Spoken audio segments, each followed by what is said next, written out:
Israel, go ahead. I have a question about how would your comment be to our audience concerns about foreign government intrusion in Israel, to working to foment the riots and protests in Israel, to undermine the ongoing judicial reform?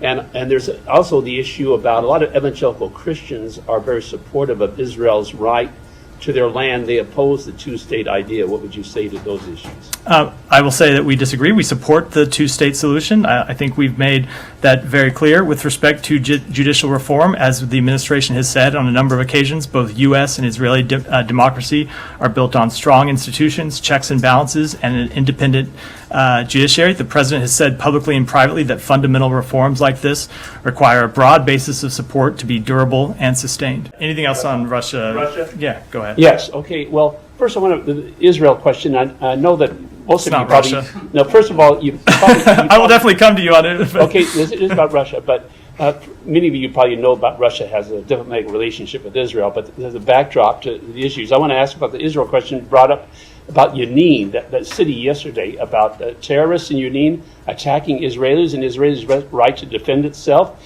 Do you agree that the Palestinian Authority has full or shared blame for letting Yunin become a terrorist haven or industrial complex for weapons?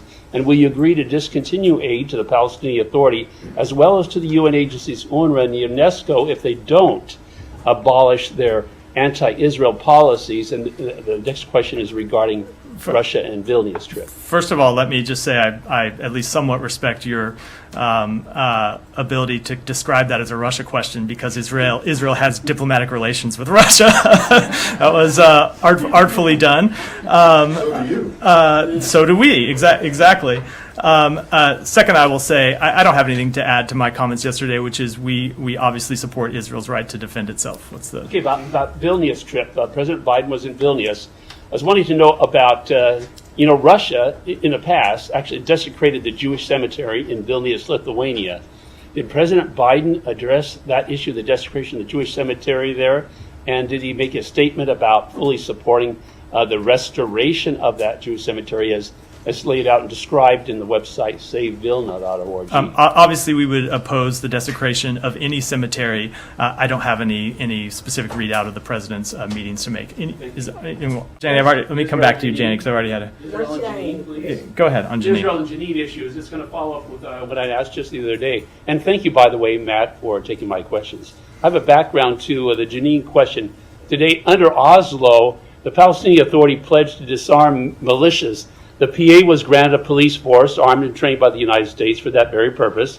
And first, what happened to the PA police force of thousands and their weapons? Second, why isn't the State Department publicly criticizing Abbas and the PA for not doing as they promised? And thirdly, I want to reiterate my question from yesterday.